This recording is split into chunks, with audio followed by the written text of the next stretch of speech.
Only educated are free. Hello भाई लोगों, कैसे हो आप लोग? आशा करता हैं आप सभी लोग, मेरे भाई लोग जो हैं बढ़िया होंगे और मजे में होंगे। आज मैं फिर से क्वेश्चन लेके आ चुका हूँ। ये जो आपको रेड कलर का एरिया दिख रहा है, ये फाइंड आउट करना है। अब डायरेक्टली वो फाइंड आउट नहीं हो सकता, इससे पिछली वीडियो में नीचे आपको दिख रही होगी, ये इस वीडियो में मैंने इसी तरीके का एक क्वेश्चन बताया है जिसमें तीन सर्कल है, उन तीनों को आपस में चिपकाने पर, और जो कि सेम साइज के हैं, तो उसके बीच में जो पार्ट दिख रहा है वो हमें फाइंड आउट करना था।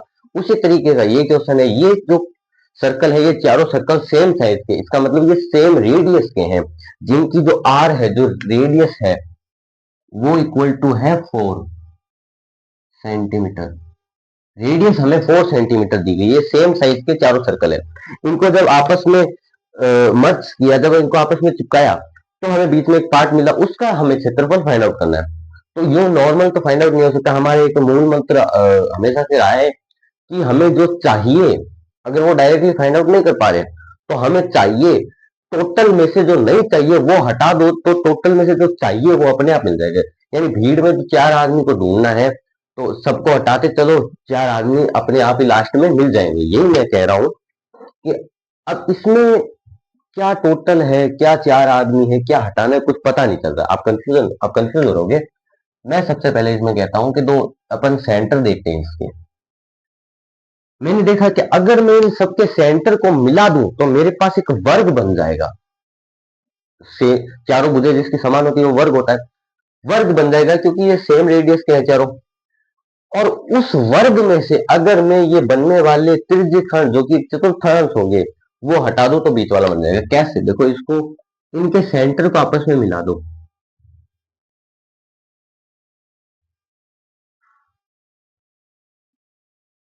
ये थोड़ी सी लाइन टेढ़ी मेढ़ी है। इनके सेंटर को जब आपस में मिलाएंगे तो एक वर्ग मिल जाएगा जिसकी चारों भुजें समान होती है। अब आपको बताए, कोई भी बॉक्स हो 90 डिग्री का होता है। कोण, इसके कोण कितने हैं? 90 90 90 90, 9 चौक 36। एक वर्ग के टोटल कोणों का योग 360 होता है। 90 90 90। अब एक वृत्त है, उसका एक त्रिज्यखंड 90 डिग्री का है, यानी वो चतुर्थांश है। ठीक है? यानी ये भी वृत्त का चतुर्थांश है, ये भी चतुर्थांश है, ये भी चतुर्थांश है, और ये भी चतुर्थांश है, क्योंकि इसका एंगल जो है वो 90 डिग्री के हैं। ठीक है? एंगल जो है 90 डिग्री का, इसका मतलब ये वृत्त का चतुर्थांश है, वृत्त का चौथा हिस्सा है। तो इस वर्ग में से, टोटल वर्ग में से, मैं अगर ये जो मुझको नहीं चाहिए, 4 वृत्त के चतुर्थांश हटा दूं, तो ये बीच वाला पार्ट ऑटोमेटिकली मिल जाएगा। ये इसका कंसेप्ट था। कंसेप्ट खुल गया। अब आगे कैलकुलेशन है। इसमें हमें जनरली दो फॉर्मूले यूज करेंगे हम। पहला फॉर्मूला होगा वर्ग का। टोटल क्षेत्रफल भी तो निकालना है वर्ग का। मैं लिखूंगा वर्ग का क्षेत्रफल। वर्ग का क्षेत्रफल। वर्ग का क्षेत्रफल क्या होता है? भुजा स्क्वायर। भुजा का स्क्वायर। एक फॉर्मूला और यहाँ पे यूज करेंगे जो कि होगा चतुर्थांश का। देखो, बात सुनो, ये वृत्त का चौथा हिस्सा है। ऐसे 4 हिस्सों को मैं मिलाऊंगा तो वृत्त बन जाएगा, और ऐसे ही 4 हिस्से ही मेरे पास है। ठीक है? और सेम रेडियस के, वो तो बात अलग होगी, और भी फायदा हो गया। अगर अलग अलग रेडियस के होते तो हम वृत्त नहीं बना सकते। सेम रेडियस के 4 हिस्से हैं, अगर मैं इनको जोड़ू तो एक वृत्त भी बन सकता है। तो बात यह है कि इस वर्ग में से मैं अगर ये 4 चतुर्थांश अलग अलग करूं, या फिर एक वृत्त अलग कर दूं, बात एक ही होगी। तो मैं, आप कंफ्यूज ना हो इसलिए मैं चतुर्थांश ही लिखकर चलता हूं। मैं लिखूंगा चतुर्थांश का क्षेत्रफल। चतुर्थांश का क्षेत्रफल क्या होता है? यानी वृत्त का चौथा हिस्सा। वृत्त का क्षेत्रफल क्या होता है? Pi r square. तो चौथा हिस्सा है तो बट्टे में 4 लगा दो। ये होता है एक चतुर्थांश का क्षेत्रफल। ठीक है? और वृत्त का क्षेत्रफल भी आपको पता है। वृत्त का क्षेत्रफल क्या होता है? Pi r square. चाहो तो आप ये वृत्त का क्षेत्रफल लेके इसमें से माइनस कर दो एक वृत्त, या फिर 4 चतुर्थांश माइनस कर दो, एक ही बात होगी। ठीक है? तो चलिए बिना देरी के इस सवाल को सॉल्व करना शुरू करते हैं। सबसे पहले मैं लिखूंगा छायांकित भाग का, भाग का क्षेत्रफल। तो ऐसी कंडीशन में क्या करते हैं, जब हमारे पास कुछ इसका कोई फॉर्मूला तो है नहीं, तो ऐसी कंडीशन में फॉर्मूला बनाते हैं हम। अब देखो, अब देखो, छायांकित भाग का क्षेत्रफल का फॉर्मूला मेरे पास था नहीं, लेकिन मैंने बना लिया। क्या हो गया? ये वर्ग का क्षेत्रफल, टोटल क्षेत्रफल क्या है? वर्ग का क्षेत्रफल। तो वर्ग का क्षेत्रफल माइनस चार चतुर्थांश का क्षेत्रफल, चारों चतुर्थांश को शॉर्ट फॉर्म में लिख रहा हूं, चतुर्थांश का, और ब्रैकेट में लिख रहा हूं वृत्त का क्षेत्रफल। वृत्त का क्यों लिख रहा हूं मैं ब्रैकेट में, क्योंकि चारों चतुर्थांश को मिलाओगे तो वृत्त ही बन जाएगा। वृत्त कितने डिग्री का होता है, 360 डिग्री, और 9 चौक कितने होते हैं, 36। ठीक है, तो ये हमने खुद ने फॉर्मूला बना दिया है। अब कुछ नहीं है, बस कैलकुलेशन है पूरी, तो करते हैं फटाफट से।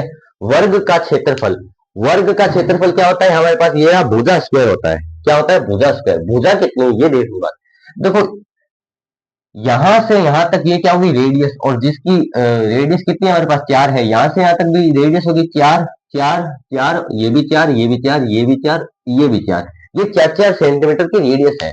लेकिन वर्ग की भुजा की बात करें तो ये 4 प्लस ये 4, वर्ग की जो भुजा है वो हमारे पास हो जाएगी 8 सेंटीमीटर। ठीक है, तो वर्ग का क्षेत्रफल भुजा स्क्वायर, भुजा कितनी है 8, यानी 8 का स्क्वायर। ठीक है, यहां तक आपको समझ में आया। माइनस चारों चतुर्थांश का क्षेत्रफल, चारों चतुर्थांश का क्षेत्रफल, चारों चतुर्थांश का क्षेत्रफल कैसे निकलेगा, एक चतुर्थांश का क्षेत्रफल इंटू 4। और यहाँ पे ये प्रूफ भी हो जाएगा कि हम चारों चतुर्थांश को एक वर्ग क्यों लिख सकते हैं। चलो प्रूफ बता देता हूं। एक चतुर्थांश का क्षेत्रफल क्या है, pi r square, pi r square बटे 4 इंटू में 4, क्योंकि चार चतुर्थांश है। ठीक है, अब देखो यहाँ पे 4 से 4 कैंसिल हो गया, तो छायांकित भाग का क्षेत्रफल 8 का स्क्वायर कितना, 64, 64 minus pi r square. Pi r square एक वृत्त का क्षेत्रफल होता है, पाई आर स्क्वायर। ठीक है, ये आप यहाँ पे देख सकते हैं। तो ये प्रूफ भी हो गया कि भाई हम इसको चार चतुर्थांश को एक वृत्त लिख सकते हैं। ठीक है, ये तो नॉर्मल है। अब वैल्यू रखो और फाइंड आउट करो 64। पाई की वैल्यू में यहाँ पे 13 पॉइंट, पाई की वैल्यू क्या होती है आपको पता है, 10th लेवल का सवाल है। तो पाई होती है 13 पॉइंट, अरे 13 पॉइंट कह रहे, 3.14।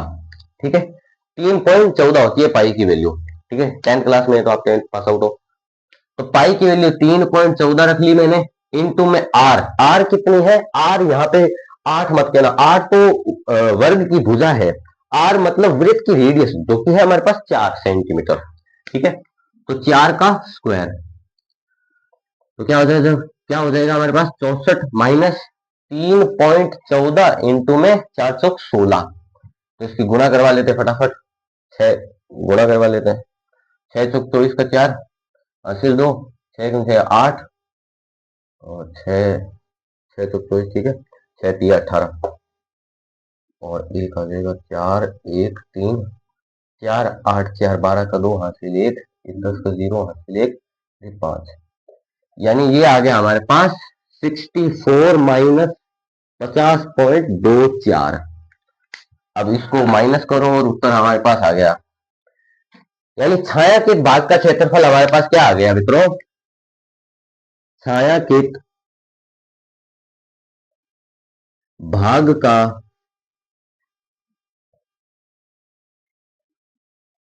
क्षेत्रफल क्या आ गया हमारे पास, छायांकित भाग का क्षेत्रफल 10 में से 4 गए 6, 9 में से 2 गए 7,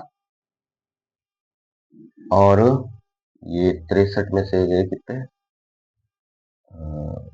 13, तो ठीक है 13.76 सेंटीमीटर स्क्वायर क्षेत्रफल है, तो सेंटीमीटर स्क्वायर। और ये हमारा, ये हमने कॉन्सेप्ट, ये हमने फॉर्मूले यूज किए थे, बेसिक नॉलेज। तो भाइयों ये हमारा जो है आंसर आ चुका है इस क्वेश्चन का, इतनी जल्दी इसका आंसर आ गया। अगर वीडियो पसंद आई तो वीडियो को लाइक कीजिए। एक समरी और दे देता हूं, हमने सबसे पहले देखा कि हमारे पास कुछ भी नहीं था, ये सब था ही नहीं, खाली वृत्त दिए हुए थे सेम सेंटीमीटर वाली रेडियस के, और हमें ये बीच वाला पार्ट फाइंड आउट करना। तो हमने कहा कि यार इसके सेंटर को अगर मिला देते हैं तो हमारे पास एक वर्ग बन जाता है, और उस वर्ग बन गया, वर्ग 90 डिग्री के त्रिज्यखंड भी बना रहा है। वर्ग के कोण कितने होते हैं, 90 डिग्री के होते हैं। तो ये एक त्रिज्यखंड भी बना रहे हैं, जो कि क्या है, वृत्त का चतुर्थांश है, 90 डिग्री का चतुर्थांश होता है वृत्त का।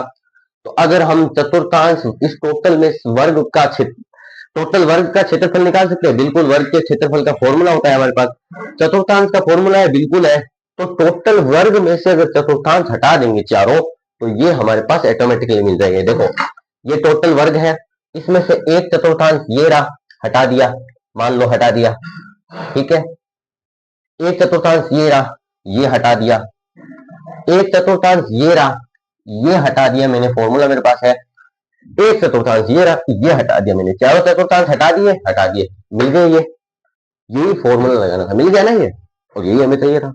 अगर वीडियो पसंद आई तो वीडियो को लाइक कीजिए, चैनल को सब्सक्राइब कीजिए। ऐसी और वीडियो के लिए बनाता रहता हूं मैं, और अगली वीडियो का इंतजार कीजिए। तब तक के लिए धन्यवाद।